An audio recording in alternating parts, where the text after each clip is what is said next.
ക്രിസ്തുവിൽ പ്രിയരെ, വചനയാത്രയിലേക്ക് സ്വാഗതം.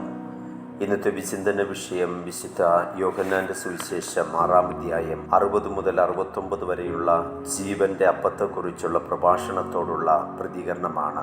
യേശുവാകുന്ന ജീവന്റെ അപ്പം സ്വർഗത്തിൽ നിന്ന് ഇറങ്ങി വന്നവനാണ്.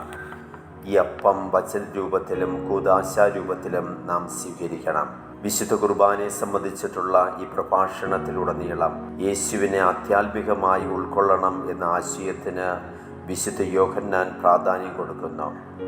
ക്രിസ്തുവുമായുള്ള ആത്മീയ ഐക്യത്തിൽ വളരാൻ സുവിശേഷകൻ ഏവരെയും ക്ഷണിക്കുന്നു.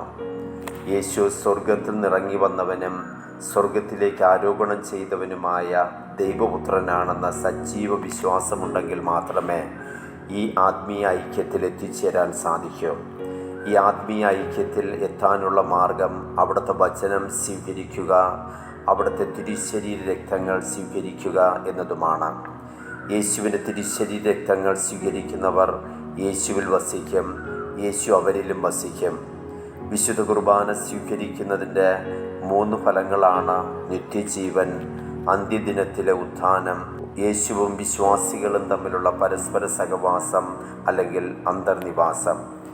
യേശുവിൻ്റെ ജീവൻ്റെ അപ്പത്തെക്കുറിച്ചുള്ള പ്രഭാഷണത്തിന് 2 തരം പ്രതികരണങ്ങളാണ് ഉണ്ടായത്. ഒന്നാമതായി നിഷേധാത്മകമായ പ്രതികരണം. ഈ വചനം കഠിനമാണെന്ന് പറഞ്ഞുകൊണ്ട് അനേകം ശിഷ്യന്മാർ യേശുവിനെ വിട്ടുപോയി. രണ്ടാമത്തേത് ഭാവാത്മകമായ പ്രതികരണമാണ്. ശിമയോൻ പത്രോസിൻ്റെ നേതൃത്വത്തിൽ 12 ശിഷ്യന്മാർ യേശുവിലുള്ള വിശ്വാസം പ്രഖ്യാപിച്ച് യേശുവിൻ്റെ പിന്നിൽ ഉറച്ചു നിന്നു. ഞങ്ങൾ ആരുടെ അടുക്കലേക്ക് പോകും?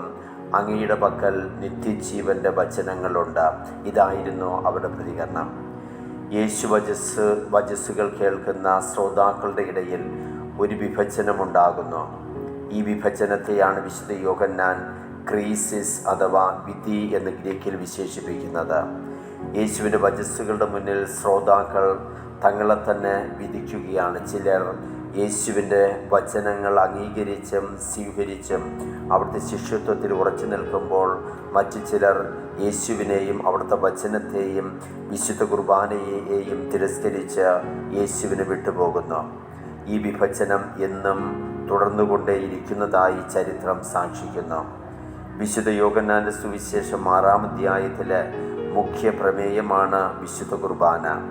യേശുവിനെ ആത്മീയമായ തലത്തിൽ വിശ്വാസത്തോടെ ഉൾക്കൊള്ളുക, അവിടുത്തെ വചനം, ദൈവിക വെളിപാട് എന്നിവ സ്വീകരിക്കുക, വിശ്വാസത്തിൻ്റെ ആഴത്തിൽ വളരുക എന്നിവ ഉത്തമ കത്തോലിക്കാ ജീവിതത്തിന് അത്യന്താപേക്ഷിതമാണ്. വിശുദ്ധ കുർബാനയുടെ അർത്ഥവും ദൈവശാസ്ത്ര വീക്ഷണവും ഇവിടെ വ്യക്തമാക്കുന്നു. അതുവഴി വിശുദ്ധ കുർബാനയുടെ ക്രൈസ്തവ ജീവിതത്തിലെ പ്രസക്തിയും സ്ഥാനവും വളരെ വ്യക്തമാക്കുന്നു. ഈ വചനഭാഗത്തിലൂടെ വിശുദ്ധ യോഹന്നാൻ നൽകുന്ന വിശുദ്ധ കുർബാനയെക്കുറിച്ചുള്ള ദൈവശാസ്ത്ര വീക്ഷണങ്ങൾ ഇവയാണ്. ഒന്നാമതായി, വിശുദ്ധ യോഹന്നാൻ്റെ വീക്ഷണത്തിൽ വിശുദ്ധ കുർബാന ക്രിസ്തു രഹസ്യങ്ങളുടെ അടിസ്ഥാനവും കേന്ദ്രവുമാണ്. വിശുദ്ധ കുർബാന യേശുവിൻ്റെ മനുഷ്യാവതാരം, പരസ്യജീവിതം, കുരിശുമരണം, ഉത്ഥാനം, പരിശുദ്ധാത്മാദാനം എന്നീ രക്ഷാകര രഹസ്യങ്ങളുമായി അവഗാഢം ബന്ധപ്പെട്ടിരിക്കുന്നതായി കാണാം. യേശുവിൻ്റെ പീഡാനുഭവ, മരണ, ഉത്ഥാന രഹസ്യങ്ങളുടെ ഓർമ്മ ആചരണം മാത്രമല്ല, യേശുവിൻ്റെ മനുഷ്യാവതാര രഹസ്യങ്ങളുടെ അനുസ്മരണവും അനുഷ്ഠാനവുമാണ് വിശുദ്ധ കുർബാനയിൽ നടക്കുന്നത്. സ്വർഗത്തിൽ നിന്നിറങ്ങി വന്ന ജീവൻ്റെ അപ്പമായ ക്രിസ്തുവാണ് വിശുദ്ധ കുർബാനയിൽ അപ്പത്തിൻ്റെയും വീഞ്ഞിൻ്റെയും രൂപത്തിൽ സന്നിഹിതനാകുന്നത്. രണ്ടാമതായി, വിശുദ്ധ കുർബാന സ്വീകരണത്തിന് ക്രിസ്തുവിലുള്ള സജീവ വിശ്വാസം അത്യന്താപേക്ഷിതമാണ്. ഞാൻ ജീവൻ്റെ അപ്പമാകുന്നു, എൻ്റെ ശരീരം യഥാർത്ഥ ഭക്ഷണവും എൻ്റെ രക്തം യഥാർത്ഥ പാനീയവുമാണ് എന്നത് അടിയുറച്ച് വിശ്വസിക്കാൻ കഴിയണം.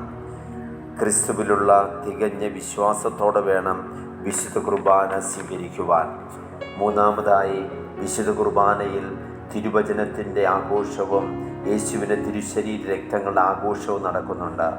വിശുദ്ധ കുർബാനയിൽ വചന ശുശ്രൂഷയും അല്ലെങ്കിൽ വചനം മുറിക്കലും അപ്പം മുറിക്കലും ഒരുപോലെ പ്രധാനപ്പെട്ടതാണ്. ജീവൻ്റെ അപ്പമായ വചനം സ്വീകരിച്ചുകൊണ്ട് വേണം യേശുവിൻ്റെ തിരുശരീര രക്തങ്ങൾ സ്വീകരിക്കുവാൻ. നാലാമതായി, വിശുദ്ധ കുർബാനയിലൂടെ ഇന്ന് നാം യേശുവിനെ ആത്മീയമായി ഉൾക്കൊള്ളുന്നു. കാരണം വിശുദ്ധ കുർബാന ആത്മാവിൻ്റെ ഭോജനമാണ്. അഞ്ചാമതായി, വിശുദ്ധ കുർബാനയിൽ നാം കാണുന്ന അപ്പവും വീഞ്ഞും യേശുവിൻ്റെ ഭൗതിക ശരീരങ്ങളല്ല, നേരെ മറിച്ച് ഉയർത്തെഴുന്നേറ്റ മഹത്വീകരിക്കപ്പെട്ട ക്രിസ്തുവിൻ്റെ ശരീര രക്തങ്ങളാണ്.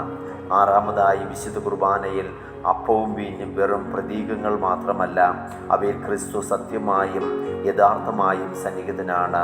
വിശുദ്ധ കുർബാനയിൽ യേശു സജീവനായി സന്നിഹിതനാണ്. ഏഴാമതായി, വിശുദ്ധ കുർബാന സ്വീകരണത്തിൻ്റെ ഫലങ്ങൾ നിത്യജീവൻ, യുഗാന്ത്യത്തിലെ ഉത്ഥാനം, പരസ്പരമുള്ള സഹവാസം അല്ലെങ്കിൽ അന്തർനിവാസം എന്നിവയാണ്.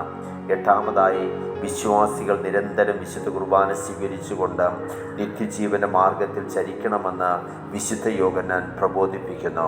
ഒൻപതാമതായി, വിശുദ്ധ കുർബാന ബലിയും വിരുന്നുമാണെന്ന് വിശുദ്ധ യോഹന്നാൻ വ്യക്തമാക്കുന്നു. ക്രൈസ്തവ ജീവിതത്തിൻ്റെ കേന്ദ്രമായ വിശുദ്ധ കുർബാനയിൽ വിശുദ്ധ യോഹന്നാൻ്റെ ദിവ്യകാരുണ്യ പ്രബോധനം ഉൾക്കൊണ്ട് വിശ്വാസത്തോടെ നിത്യജീവൻ്റെ മാർഗത്തിൽ ചരിക്കുവാൻ ദൈവം നമ്മെ അനുഗ്രഹിക്കട്ടെ.